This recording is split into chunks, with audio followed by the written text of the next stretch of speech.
Alright, so this is back. That was just such a bad mispronounced beginning. I'm back. It's episode 4 or 5 or something, or 3. I'm not sure. I lost count. I really have not been doing as well with these vlogs as I thought I was gonna do. You know, just get really anxious, really doubtful, really worried about what people are gonna think and stuff. And fuck it. So I've been watching a lot of Gary Vee lately, and it's been really, really motivational. Obviously, like, what kind of Gary Vee video is not motivational like that? Um, and a lot of the videos that he shows, like I'll watch, 3 or 4, maybe more videos a day of him and some TED Talks. And what I get from all of it is usually one sort of main idea that changes my life, even if for a small fraction, like a minor percent, it's a permanent percent that increases my life and builds me up, builds up my mentality and my inspiration, my motivation and whatnot. There were 2 things that he actually said, Gary Vee, where people who want to be entrepreneurs, they can't possibly imagine working a 40-hour full-time job. It's like, what the fuck is that? What kind of life is that? Like the people that can't even just imagine working a full-time job, those are the best ones to be entrepreneurs, because they have that want to create, and they can't just see working a 9 to 5.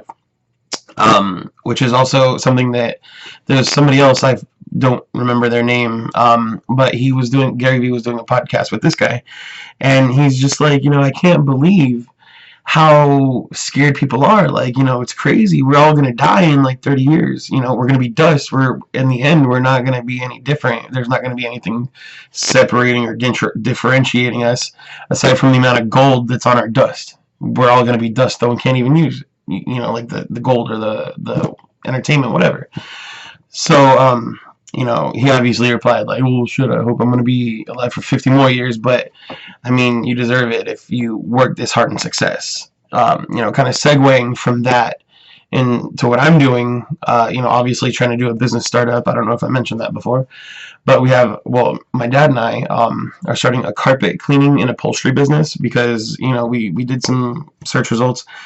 We actually had an investor that was willing to help us with $2,000 for a cleaning machine.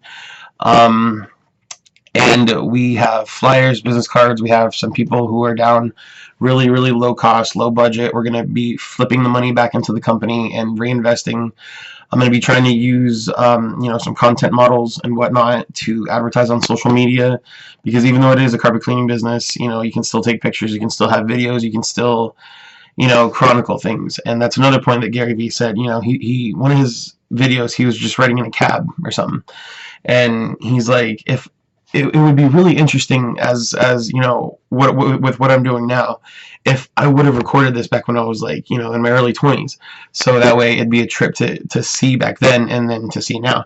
But the real interesting thing is when I sell my first business for $1.7 billion, I'll have this, and then people can see, like, this is how he did it.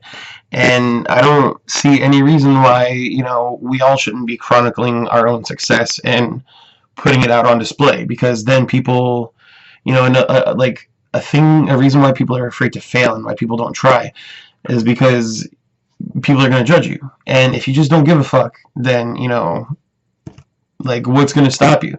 A failure. Okay, what's a failure? Nothing more than an abstract success, right?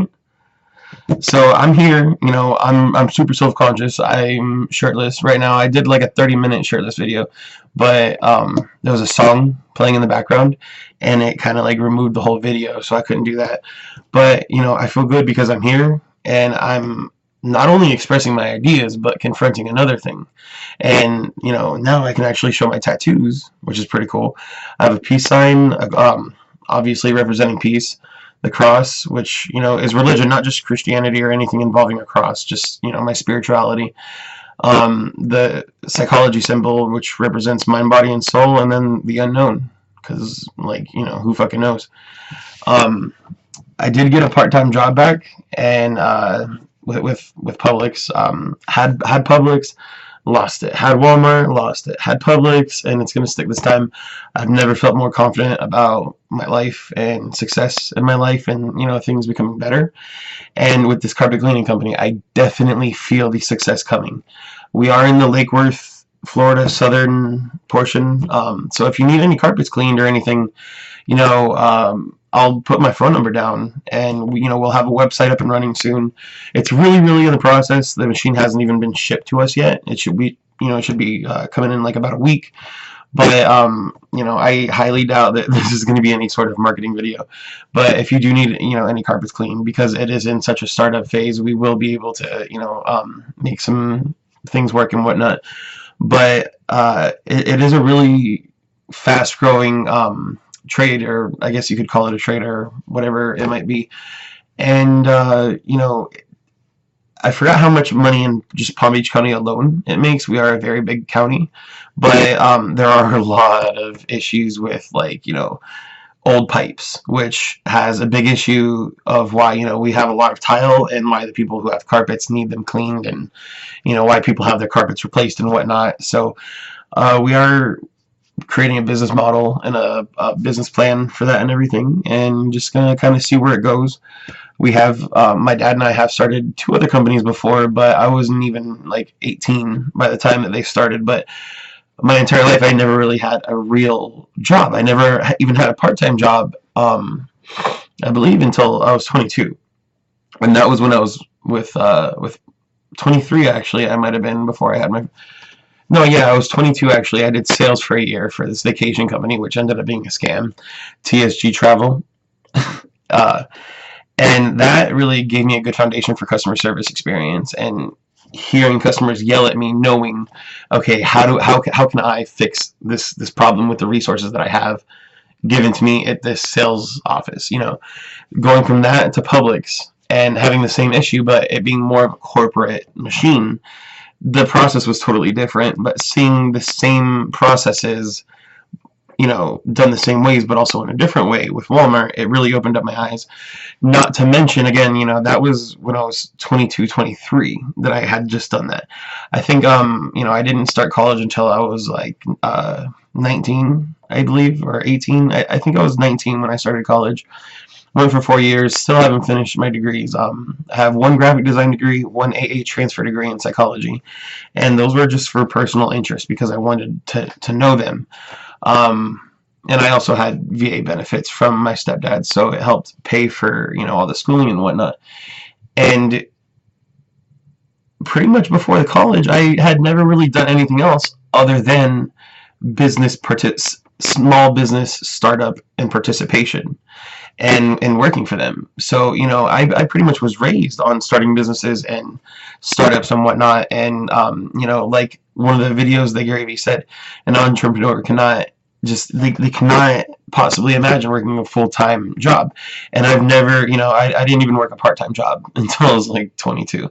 So I think it's really a really crucial, essential thing that my dad gave me skill-wise by raising me on all these business creating things. He got in a car or a motorcycle accident when he was in his 20s or 30s, lost his leg, and he had a business that was worth like $250,000, I believe, back in the 70s, 60s, I believe the 70s, 80s, and roughly translated today, I think it's like 1 or 2 million or something. And you can check me on that if I'm wrong. I'd like to know the conversion. He already told me, but I forgot. But that's ridiculous. Like, my dad is a role model who, not only is somebody that I can look at, like Gary Vee, who's making millions, but who's my dad, who has technically made millions in reference to the times. So I have, without a doubt, I know for sure that this cleaning company is gonna skyrocket, and I'm gonna just eat shit for as long as I can and reinvest everything and just make as much money as I possibly can. I'm really nervous right now, so you might hear a little shake in my voice. I'll get used to it. It's weird staring at a little dot on a camera instead of my face down there, which I'm sure it's better if I look up here at you guys.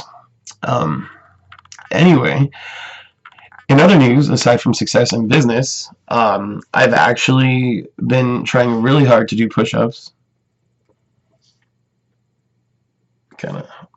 flexing a little bit right there.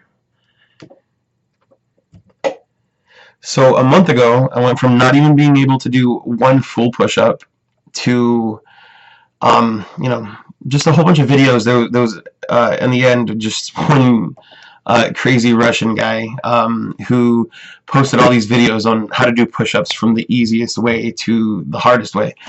And, you know, I just kind of did that method until I could move on to the next, you know, tier, as he called it. And now I can do like 30 a day, so that's pretty cool. You know, maybe I might show you a video or re-explain that video, because I cannot for the life of me find it. It was literally just some low view count Russian guy who's just showing all these really great ways to do push-ups. Aside from that, I've been doing squats, leg lifts, planks, and leg lifts. I don't know if I already said that. And you know, it's pretty much doing a good job. I do need to watch my food and my portion control and whatnot, so I can get the most, you know, bang for my buck in the fitness and whatnot. But going from one, not even being able to do 1 to 30 in a month, I feel like that's really, really monumental, and that just, you know, feeds my ego and my want to succeed even more, because I couldn't even do 1, now I can do 30. I can create a business, I can create 30. So that pretty much wraps it up. You know, I do want to save some stuff for some other videos, so just try. You know, don't be afraid, just try. If you fail, so what? It's an abstract success. It's still gonna apply.